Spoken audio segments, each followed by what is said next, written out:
1000 कथाएं हैं उसके अंदर कि जिनको भगवान मिले, और ऐसे ही भगवान काम करने चले जाते हैं अपने भक्त का।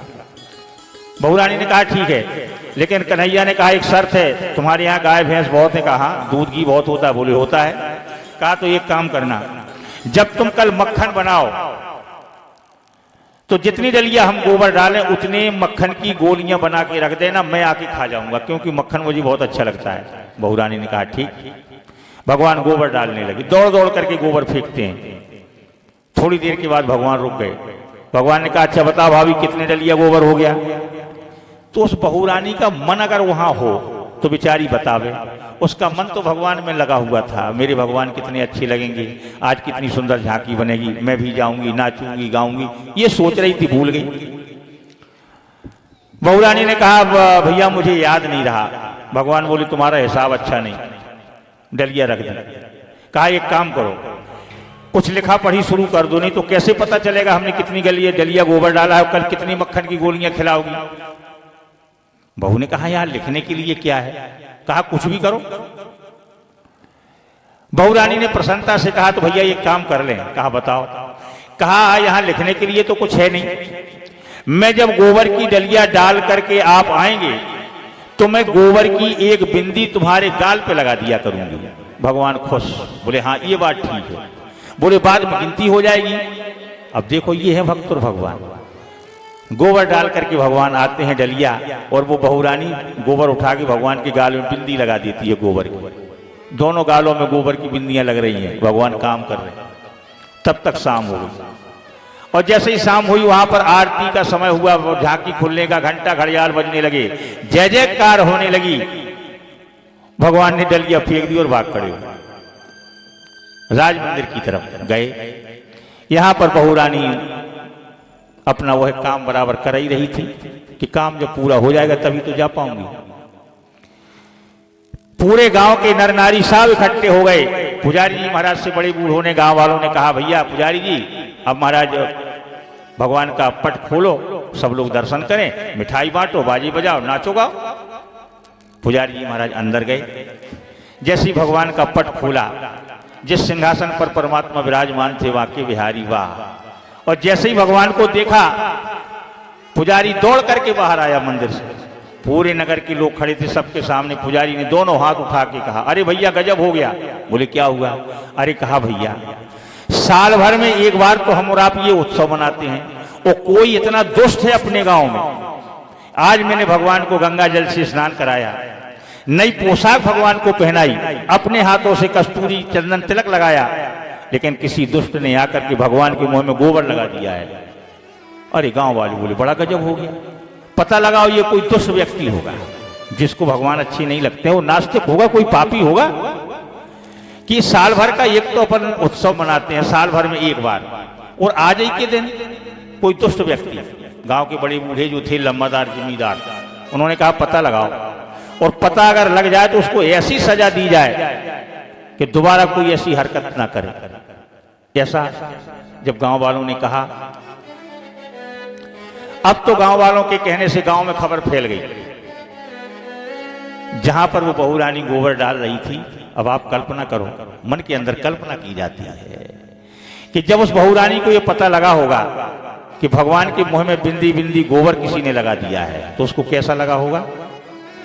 उसने डलिया फेंक दी, आंखों में आंसू आ गए, मैं कितनी बड़ी पापनी हूं, मैं अपने भगवान से गोबर डलवाती रही। ऐसा उसके मन में भाव आया, आंखों से आंसू, और उसने भागना शुरू कर दिया। सीधा मंदिर में पहुंची, वहां पर बहुत बड़ी भीड़ थी। अब ना उसे अपनी सास की चिंता है, ना पति की चिंता है कि सास क्या कहेगी, काम हुआ कि नहीं हुआ। क्यों महाराज जी ने रामचरितमानस में ये लिखा है, जान ले जो अरे जान निहारा। और एक बात और लिखी, अगर कोई जान जाता है परमात्मा को, सोई जाने यही देह जनाई, और जाने तुम्हें तुम्हें होए जाई। जो भगवान को जान जाता है वो भगवान का हो जाता है, तो संसार की उसे चिंता नहीं रहती है। बहू रानी पागलों की भांति हाथों में गोबर लगा भीड़ को चीरती हुई मंदिर के अंदर चली गई, और मंदिर में जाकर के पहले तो उसने भगवान का दर्शन किया, और जैसे ही भगवान के मुंह में देखा कि गोबर की बिंदी लगी है, बिंदी बिंदी। अब आप कल्पना करो थोड़ा, वास्तव जब भगवान को देखा होगा कि ये बिंदी बिंदी गोबर तो मैंने लगाया है, वारे परमात्मा।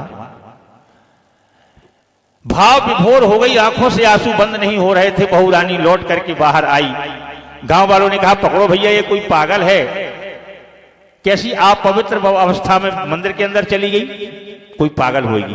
बाहर निकल के आई, हाथ जोड़ करके उसने पूरे गांव के सामने कहा भैया, जिस पापी की तुम्हें तलाश है, जिसने भगवान के मुंह में गोबर लगाया, उसकी तलाश है। गांव वालों ने कहा हाँ तुम्हें पता है? बोले बिल्कुल पता है।